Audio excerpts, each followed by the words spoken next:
membawakan sejarah yang pahit di dalam Islam itu penuh resiko, sangat beresiko. Ada salah satu ahli sejarah dan juga pemikir Islam di Mesir, Faraj Fauda, itu dibunuh hanya gara-gara menghantarkan sejarah yang tidak enak ini kepada publik. Dia dibunuh. Dan beberapa pemikir lain, termasuk dari Bosnia Herzegovina, ketika dia mengantarkan sejarah-sejarah yang tidak enak ini, dia dibunuh juga di Mostar. Nah, ini memang penuh risiko. Ketika memberikan sejarah yang tidak nyaman, itu tidak enak. Kalau orang tahu bahwa genealogi kekerasan di dalam Islam ini semua di-trigger oleh kepentingan-kepentingan politik, maka sebenarnya orang akan sadar bahwa gerakan-gerakan radikal, ekstrim, dan teror di seluruh dunia ini adalah tujuannya politik.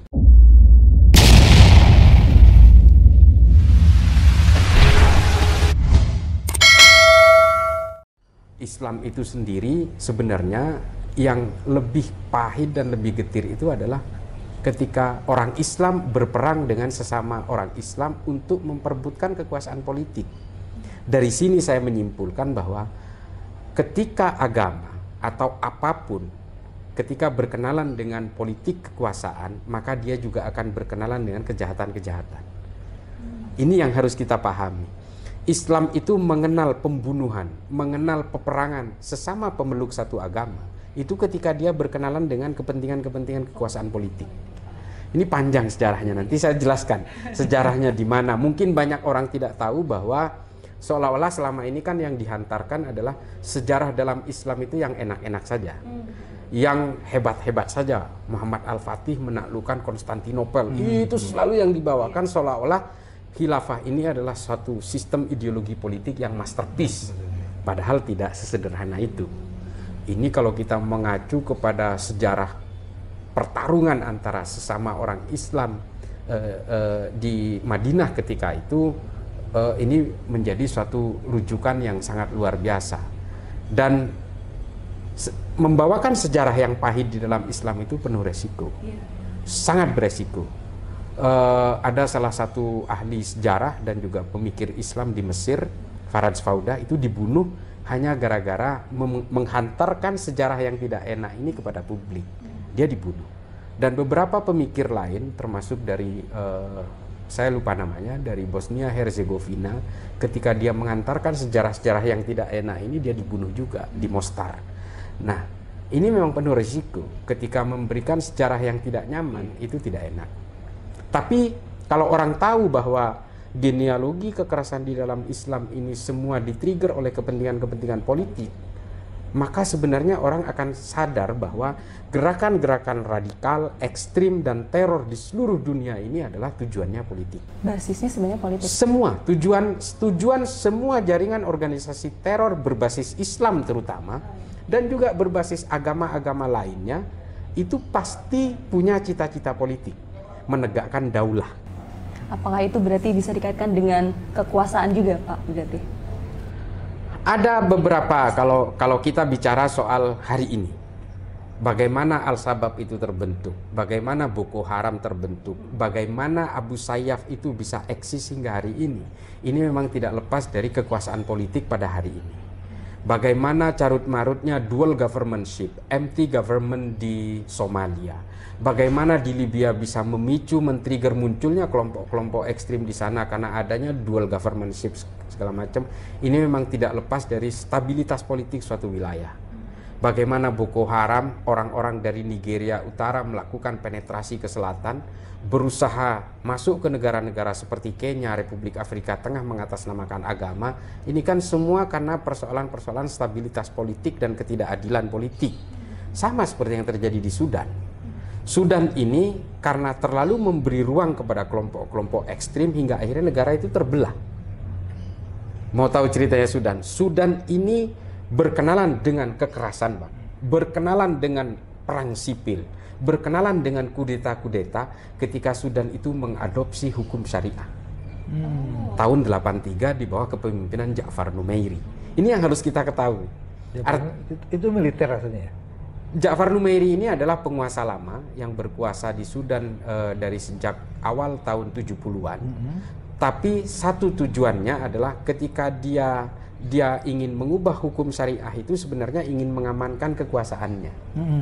Banyak pengamat mengatakan Ja'far Numairi ingin mengkonversi hukum kolonial di Sudan menjadi hukum syariah karena justru hukum syariah tidak menetapkan pemilihan pemimpin dan tidak menjabati masa jabatan pemimpin. Jadi ini untuk kepentingannya tetap sebenarnya. kepentingan politik. Iya. Tapi yang terjadi 3 tahun kemudian dia dikudeta oleh suatu kelompok lain namanya Idris, sehingga dia terjungkal dari kekuasaannya, dan sejak saat itu di Sudan kudeta itu menjadi tradisi.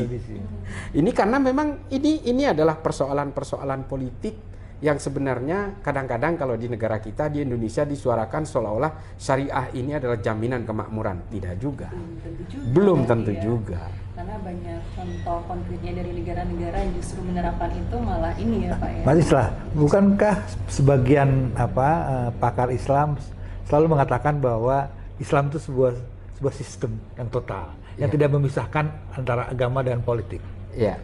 Ya, jadi kemudian mereka selalu mengatakan bahwa kita punya sejarah yang berbeda dengan non-Muslim, terutama di Barat, di Eropa. Di Eropa kan ketika waktu itu memang ada suatu kesatuan antara gereja dengan kaisar lah, raja gitu ya. Tapi karena kemudian terjadi revolusi Prancis, ya kan, terjadi pemisahan, terjadi hak-hak feodal kemudian ditanggalkan, individualisme muncul. Jadi ada satu revolusi pemikiran baru gitu ya. Nah, di Islam katanya sejarah itu tidak pernah terjadi sampai sekarang gitu loh. Nah, itulah sebabnya mereka katakan bahwa kami beda nih dengan Barat, dengan Eropa. Nah, itu bagaimana? Itu saya lawan sekali. Kita bicara sejarah. Di Islam sendiri punya sejarah yang nggak enak itu dimulai ketika Nabi Muhammad wafat. Jenazahnya belum dimakamkan, masih ada, belum dimakamkan. Artinya masih dalam hitungan hari. Kalau di dalam kitab sejarah Tarikhul Hulafa, Imam Suyuti disebutkan yang baru 3 hari meninggal, belum dimakamkan. Itu orang Madinah sudah perang. Kaum Muhajirin dengan kaum Ansor itu sudah berhadapan-hadapan mau perang. Sa'ad bin Ubadah dengan Sayyidina Umar itu sudah menghunuskan pedang, mau saling bunuh-bunuhan. Untuk apa? Hanya untuk berebut penggantinya Nabi setelah Nabi wafat. Ini kan persoalan politik. Lagi-lagi. Dan apa akhirnya yang terjadi? Sayyidina Abu Bakar dijemput sedang merawat jenazahnya Nabi untuk meminta mendamaikan kelompok-kelompok yang bertarung ini. Sa'ad bin Ubadah dengan Sayyidina Umar, Muhajirin dengan Ansor sudah berhadapan-hadapan ingin perang. Hingga akhirnya diputuskan Abu Bakar lah yang menjadi pengganti. Diambil jalan tengah. Bukan keduanya. Diambil jalan tengah, win-win solution. Mengapa Abu Bakar? Karena punya clue satu.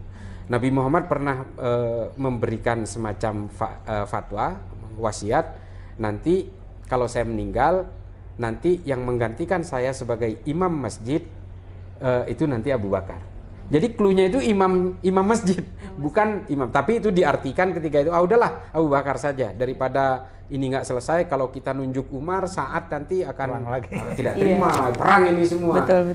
Akhirnya ya sudah, Abu Bakar menjadi penggantinya Nabi. Dan kemudian apa yang terjadi? Sa'ad bin Ubadah tidak mau berbaiat kepada Abu Bakar. Hingga akhirnya dia pergi ke Suriah. Nanti di Suriah beberapa tahun kemudian Sa'ad bin Ubadah dibunuh oleh 2 anak panah ketika buang air kecil. Ini sejarah ini. Nah, ini adalah konflik paling awal di Madinah pasca Nabi wafat. Lalu setelah itu kita tahu Sayyidina Abu Bakar lengser karena meninggal, karena diracun.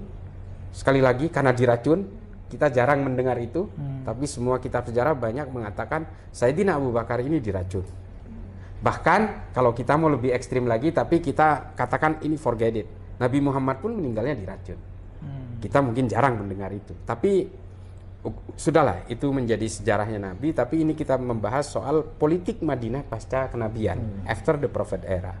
Nah, setelah itu Sayyidina Umar menggantikan Sayyidina Abu Bakar, dibunuh juga oleh orang, katakanlah orang Majusi yang membunuh orang non-Islam, ya Mbak Sisi ya. Tapi setelah itu apa yang terjadi? Sayyidina Utsman dibunuh oleh anaknya Abu Bakar, Muhammad bin Abu Bakar. Dia dibunuh oleh sesama orang Islam. Lalu setelah itu terjadi perang sesama orang Islam dalam perang Jamal. Nanti ada perang Siffin, ada perang Hurrah, perang Zab. Ini sesama orang Islam semua. Setelah itu Sayyidina Ali juga dibunuh oleh Abdurrahman bin Muljam. Setelah itu Sayyidina Hasan, Sayyidina Husain dibunuh juga. Artinya, ini apakah pada zaman itu punya sistem lain, tidak ada. Sistem hukumnya syariah semua ini. Iya. Apakah itu menjamin kemakmuran? Ini mohon maaf, hanya Nabi Muhammad yang saya katakan menggunakan hukum syariah, tapi bisa memberikan kesejahteraan. Baldatun thayyibatun wa rabbun ghafur, kalau di dalam sejarah.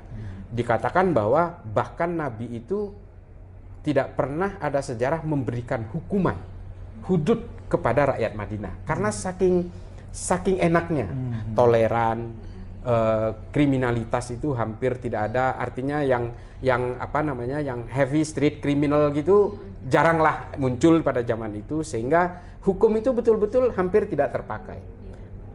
Kenapa? Karena yang memposisikan sebagai pemimpin pada saat itu adalah Tuhan. Allah yang menunjuk Nabi Muhammad, dan Nabi Muhammad sendiri punya sifat maksum, terhindar dari perbuatan dosa. Tapi pasca kenabian kan tidak ada lagi maksum-maksuman itu, kembali kepada manusia biasa. Itu dia, Pak. Artinya begini, hukum syariah dikatakan sebagai jaminan kemakmuran, buat saya belum tentu. Sayyidina Umar pernah mengampuni orang yang kelaparan karena mencuri onta. Kata Sayyidina Umar, hukum yang ketat itu hanya bisa diberlakukan apabila rakyatnya tidak kelaparan. Kalau rakyatnya masih ada orang yang lapar, hukum yang ketat, hukum syariah, hukum hudud tidak bisa diterapkan. Akan lebih menjerat. Akan lebih menjerat. Nah, ini terjadi di Sudan, Bang Coki. Ketika Ja'far Numairi mengubah hukum Sudan itu menjadi hukum syariah dan menerapkan hukum hudud kepada pelanggar pidana, apa yang terjadi? Sudan menjadi penghasil pengemis bertangan buntung terbesar di dunia.